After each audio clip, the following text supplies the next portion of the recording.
Coucou YouTube, c'est Gus. Aujourd'hui, je te fais une petite vidéo pour te donner un petit peu les nouvelles en cette fin d'année au niveau de la Special League 4 Nats et de l'arène interserveur. Avant de commencer, j'espère évidemment que tu as passé un bon réveillon. Euh, Si tu veux savoir, moi, c'était pas mal aussi. Donc on va commencer tout de suite avec l'interserveur. Euh, En gros, là, c'était Europe contre Chine. J'ai pas bougé la def que j'utilisais actuellement. Donc Karnal, Andestroy, Triana, Tanky, Kraka, Tanky.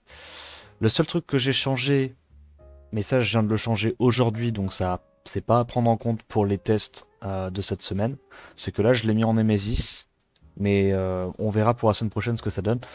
Elle était en Destroy, comme je t'ai montré la semaine précédente, donc ça bouge pas.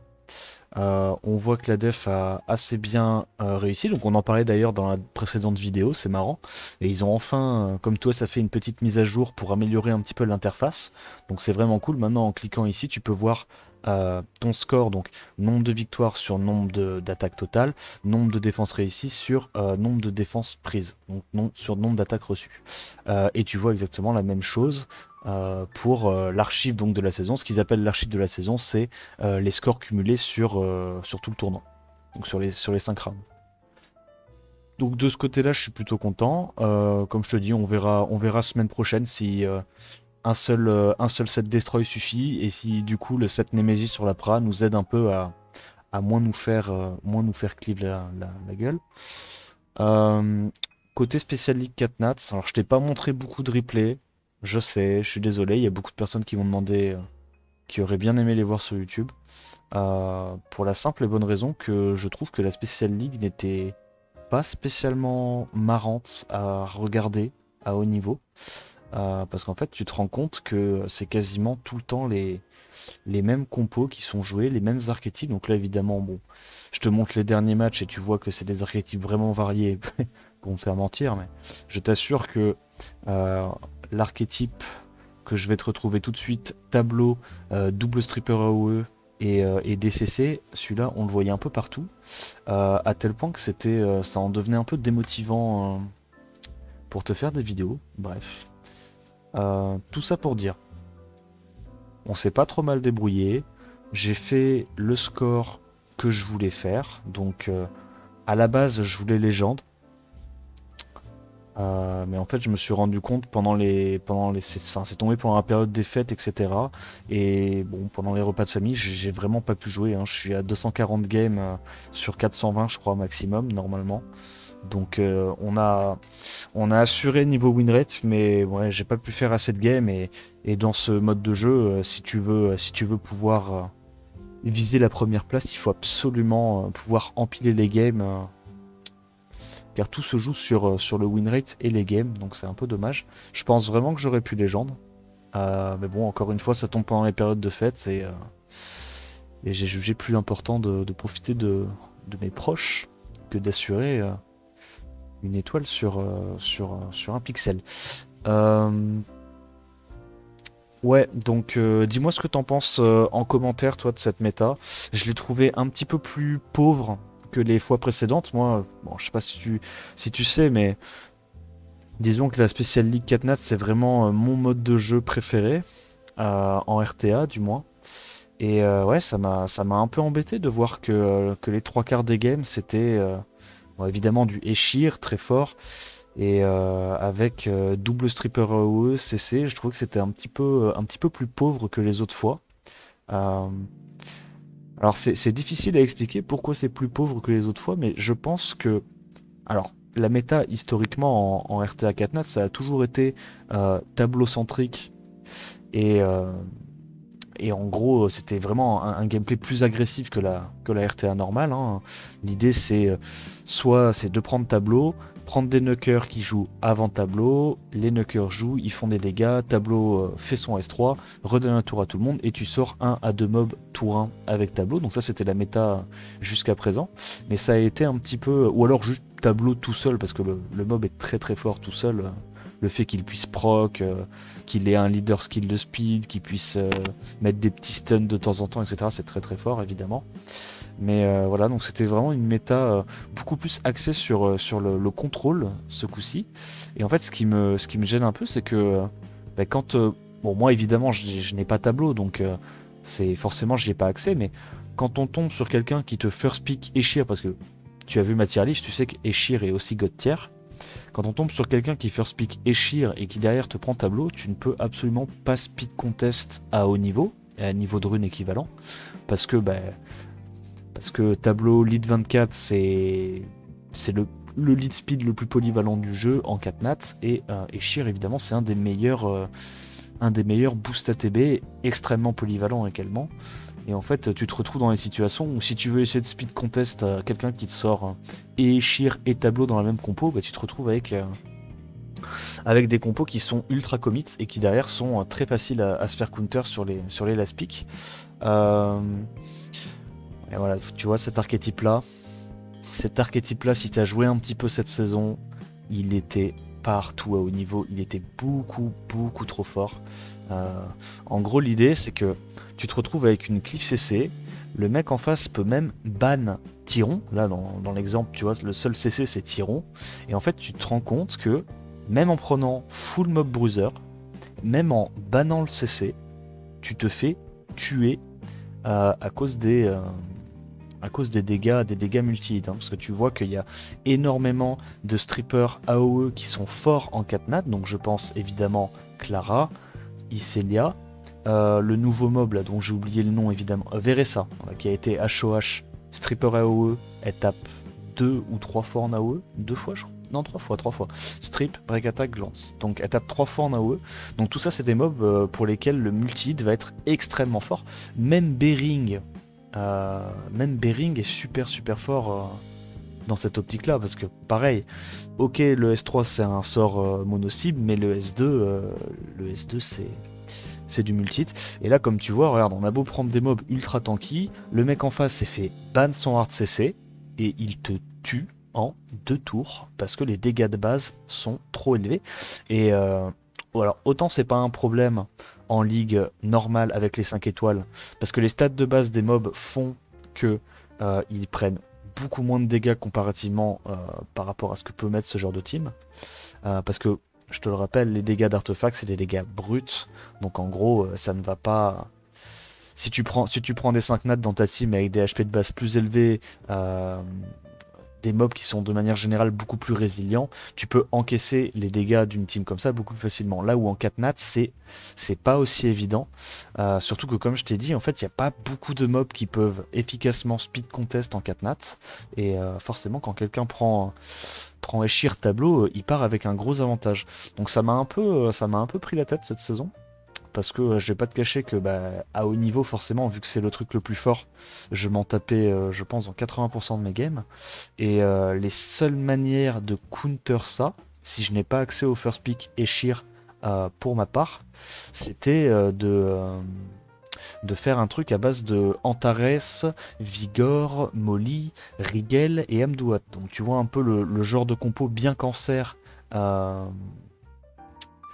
Bien cancer et bien RNG, mais le problème c'est que c'est pas spécialement marrant à regarder comme gameplay, je pense dire ça sans me tromper, et en plus de ça c'est RNG quoi, donc le problème c'est que ma seule façon de counter la compo la plus forte de la méta à ce moment là c'était de prendre des trucs un peu crado quoi, un gameplay un petit peu je veux dire, si mes mobs choisissent de ne rien faire, ils font rien quoi.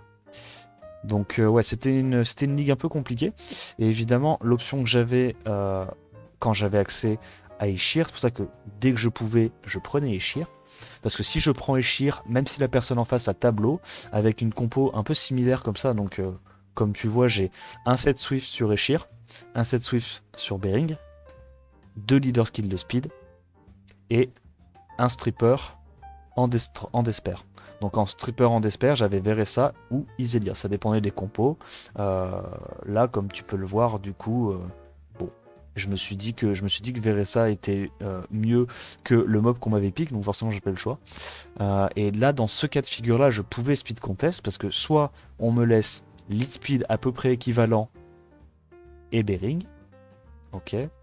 Soit on me laisse lead 10 et Eshir, et comme Eshir a une speed de base complètement folle, tu peux quand même relativement facilement outspeed les mecs en face. Et en fait, tu te rends compte que c'est exactement la même chose que la compo que je te disais avec tableau. C'est une variante que je faisais moi parce que j'avais pas tableau de temps en temps. C'était boost ATB, 2 strippers AOE, 1 CC, et à la place de tableau, moi je mettais Fran. Et là, tu vois ce genre de game et tu te dis, mais enfin, c'est pas possible. Il n'y a pas de dégâts. Comment je peux faire pour tuer le mec en face? Surtout qu'on voit qu'en plus, c'est Obabo, c'est pas n'importe qui. Il y a des grosses runes. Il banne forcément mon CC. Et tu te dis, c'est pas possible, je vais pas avoir les dégâts. Mais en fait, c'est le problème que j'ai eu avec cette Special League. C'est que l'archétype Cliff CC est trop fort. Ne peut pas se faire efficacement géré par du bruiser. Et non seulement il est trop fort, mais ça serait pas un problème s'il pouvait se faire counter par l'archétype Cleave. Sauf que c'est même pas le cas. Parce que l'archétype Cleave ne peut pas gagner un speed contest contre du tableau Eshir. C'est pas possible. Eshir est trop fort pour gagner ce genre de truc. Et tu te rends compte qu'en fait, vu que les mobs sont pas très tanky, t'arrives... Bon là tu vois les dégâts de la Iselia qui arrive limite à mettre midlife ma Fran très tanky alors que le truc à la base c'est ruiné comme un support. Hein. Tu te rends compte que même avec des trucs comme ça, t'arrives à tuer très très facilement des mobs T1. Et ouais bon ça a un peu... je trouve que ça a un peu dénaturé le mode de jeu. Je trouve que la méta cette saison par rapport aux saisons précédentes de Special League Catnat était beaucoup plus pauvre, il y avait beaucoup moins de variété à haut niveau. Même si, évidemment, on parle de Special League Catnat, hein, comparé à de la RTA normale, ça reste infiniment plus varié que ce qu'on peut voir habituellement. Mais, je sais pas, j'ai été un peu déçu sur ce coup-là. Mais ouais, bon, en gros, Eshir, tableau, un stripper AOE et après t'avises, mais ça c'était vraiment la méta qu'on voyait assez souvent. Bon là évidemment comme je te dis sur les derniers matchs je suis tombé sur des énergumènes qui jouaient des trucs pas mal différents, mais c'est parce que j'ai pas tag le haut du panier. Hein. Je peux t'assurer que tous ceux qui étaient en top G3 jouaient quasiment ça. Donc voilà, bon, je te disais une petite vidéo rapide pour te filer mon ressenti. Concernant les mobs que j'ai utilisés principalement, bon, tu pourras regarder et t'en inspirer pour la prochaine Special League, Catnat qu'il y aura dans quelques mois. Donc Elucia, je l'avais changé un tout petit peu, j'avais réduit sa speed, je l'avais rendu plus tanky par rapport à ce que je t'ai montré dans la dernière vidéo. Vigor a pris le set déchire en Vio. Tyron n'a pas changé, Konamiya n'a pas changé. Refroidissement, très très bien refroidissement, hein. Je l'ai joué quasiment toutes les games. Extrêmement fort dans cette méta.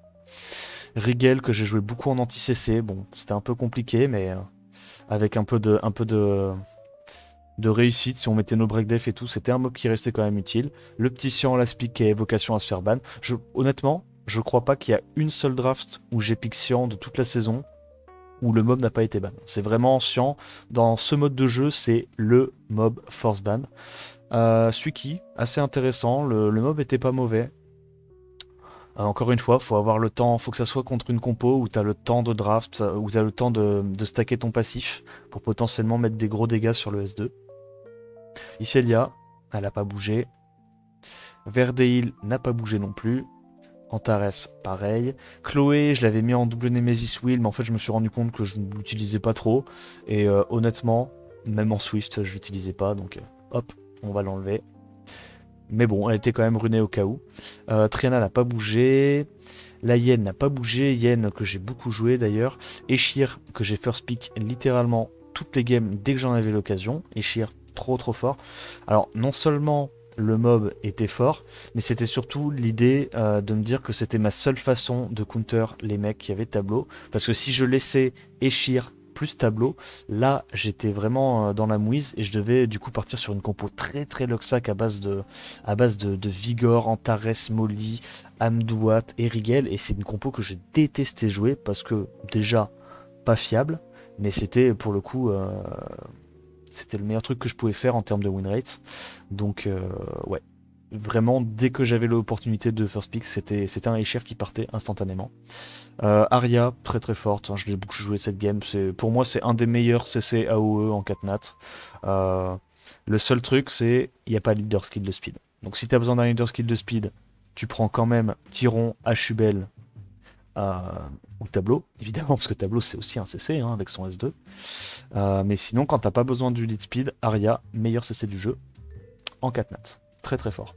Molly, que j'ai joué de temps en temps, je t'ai dit dans un compo dont je te parlais, je l'ai joué juste tanky pour le passif, quoi, en gros. Fran, que j'ai joué pas mal. Donc je l'avais mis au début en Swift Name, mais finalement j'ai préféré augmenter un tout petit peu sa speed. J'ai gagné 3-4 de speed pour... alors je crois qu'à la base c'était pour, voilà, pour runer le Bering que j'avais oublié de runer au tout début de la saison, que j'ai runé au fur et à mesure parce que je me suis rendu compte que c'était une de mes seules options pour battre la Cliff CC quand j'avais le first pick Eshir.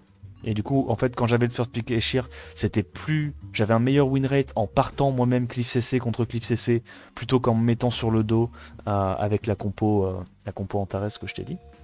Donc voilà pourquoi je l'ai re-runé au final. Karès n'a pas bougé. Wadam n'a pas bougé. Amdouat, je l'ai mis tanky. Et Hubel n'a pas bougé non plus. Voilà en gros pour les mobs principaux que j'ai utilisés. Comme tu vois, j'en ai utilisé plein d'autres, mais je t'invite évidemment à aller regarder les runages dans ma vidéo précédente où je te montre toutes les runes, tous les artefacts un par un. Voilà, donc j'espère que la vidéo t'a plu. Si c'est le cas, bah, n'hésite pas à me le dire en commentaire. Dis-moi ce que tu as pensé un petit peu de cette saison de Special League, si tu as quand même réussi à t'amuser, parce que je pense vraiment que à bas niveau, il y avait vraiment moyen de s'amuser. Quand je dis bas niveau, c'est en dessous du G3, tu pouvais à peu près jouer ce que tu voulais et quand même t'amuser.